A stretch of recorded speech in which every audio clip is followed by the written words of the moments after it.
Nobody will remember your brand if you leave this out.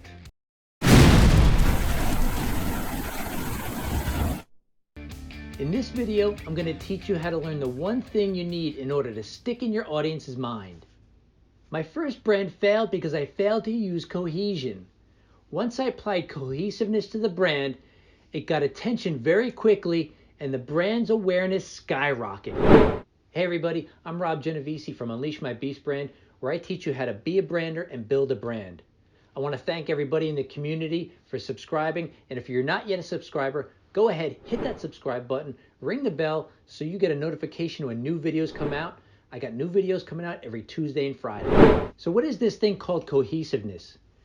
Cohesiveness is that consistency of use of all elements of your brand across all marketing channels. That basically means that whatever your unique differentiation is, whatever that thing is that makes you different, everywhere you appear, every exposure, every time you write, say, record something, every time you say the words, the design you use from the logo to the colors, the typefaces, on your website, your social media branding, everything looks like it was designed and strategized in order to work together.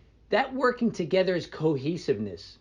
It's the strategy you use in order to make all the elements work together in order to strengthen the brand. Where there is lack of cohesiveness, the brand gets weakened.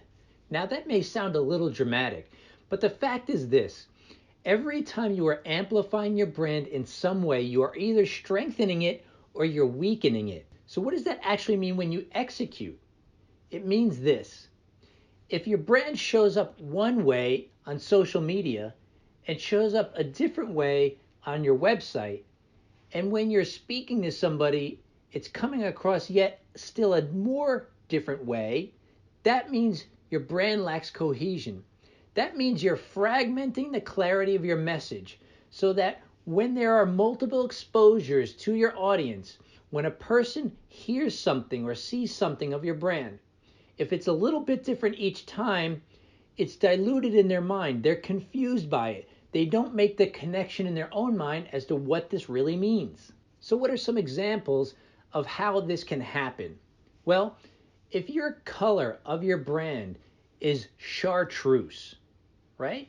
Well, that means that if you use a navy blue anywhere else, or if you use something that is not chartreuse, maybe you feel like today feels like a red day, and maybe you're going to go on social media and you're going to use red in your branding, or maybe the backgrounds that you're using and in your graphics are going to suddenly be red.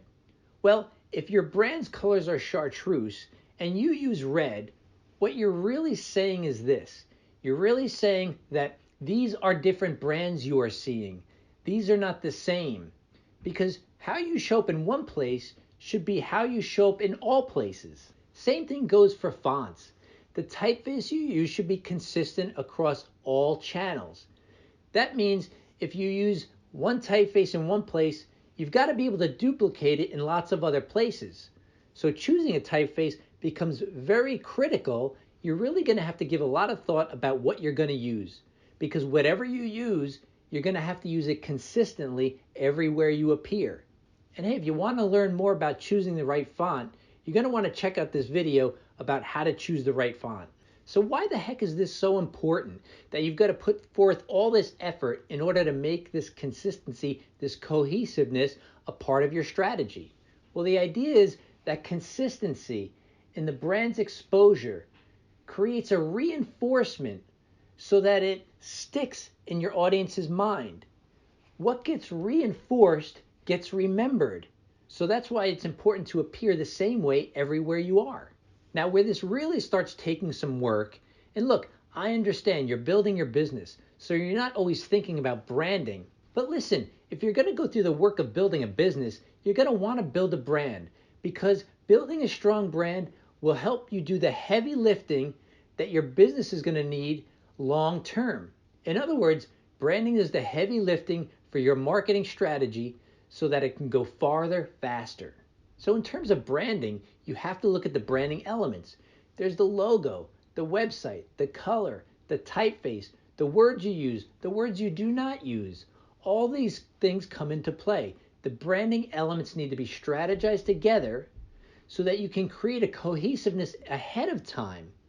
You are planning ahead for what you are going to be doing, where you're going to be showing up, and how you are going to be showing up. It's what people hear, it's what they see, it's what you write, say, and record. So each branding element should appropriately amplify the brand's uniqueness. And hey, if you're getting value out of this video, go ahead and hit the subscribe button, ring the bell so you don't miss a single video. I got brand new videos coming out every Tuesday and Friday. That means that if you're a strong, aggressive type brand, take this fictional company, Rhino Fitness. Now, if you've got a company called Rhino Fitness, let's look at this for a second. First of all, in the fitness space, that implies that there is strength training. That means that there's muscle at work. There's strengthening of muscle. There's strengthening of body. There's strengthening of mind. It can be a grind, and it's something you got to do even when you're tired. And when you're done, you're wiped out, but you give it your all. It's a very aggressive, athletic endeavor. And so when you look at the word rhino, where somebody took the time to name the business Rhino Fitness, that means that rhino implies size, strength. It implies toughness, aggressiveness, because a rhino is different from a fawn. You know, a little baby deer does not have strength. You don't think of a fawn when you think of strength, but you can think of a rhino. So if your company is Rhino Fitness, you want to look at a font like this, which has strength to it. Notice how bold it is. Notice how thick it is.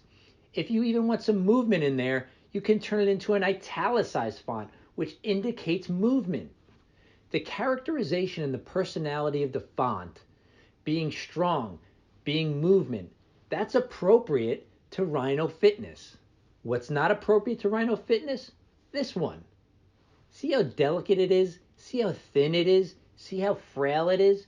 It's the personality of the font that is going to amplify your brand appropriately or not. Choose wisely. Same thing with color. If you're going to look at color, you're going to want to think about this fictional company again, Rhino Fitness. Now, when you think about Rhino Fitness, what's the first color that comes to mind? Is it pink? Is it yellow? Look, nothing wrong with those colors, but they're not appropriate to the brand. And look, we're not even getting into the real uniqueness of the brand. We're not getting into who the brand serves. That's brand strategy at a whole nother level. But on the surface, when you look at these simple things that are controllable, you've got to think about, if I'm going to do this myself, if I'm going to strengthen my brand as I go, these are things you can do to put the odds in your favor. So in terms of color, maybe you want to choose a color that's more appropriate. Maybe it is a deep red color. That's a pretty strong color. It's a color of passion. It's a color of heat. It's an alert color. It's a color that makes you pay attention. You could use the color orange. Orange is the color of energy, of happiness. There is energy there. There is heat there, which is more appropriate to Rhino Fitness. Are you getting the idea? So you do this with all aspects of the brand so that every time your brand is exposing to somebody, you are strengthening the brand. Every time it hits somebody consciously, again, through visuals, through words, through what you write, say, and record, it's coming in across an appropriate manner that makes sense. There's a cohesiveness that strengthens the brand, because what that will do then is that reinforcement of its uniqueness will stick in people's brains, and it will stay there until the moment of truth. What's the moment of truth? The moment of truth is when your audience enters the buying mindset and they're ready to purchase. So let me ask you a question. When it comes time for your audience to make a purchase, do you want them to choose you or your competitor? So since you can't time when they purchase, you just have to be there at the time they decide to pull the trigger. That means you've got to stick in your audience's mind. If you're getting good stuff out of this video, go ahead and hit the like button, give it a thumbs up, and while you're at it, pop the comments and questions below. I'd love to hear from you. And hey, check out these other videos for more valuable branding insights.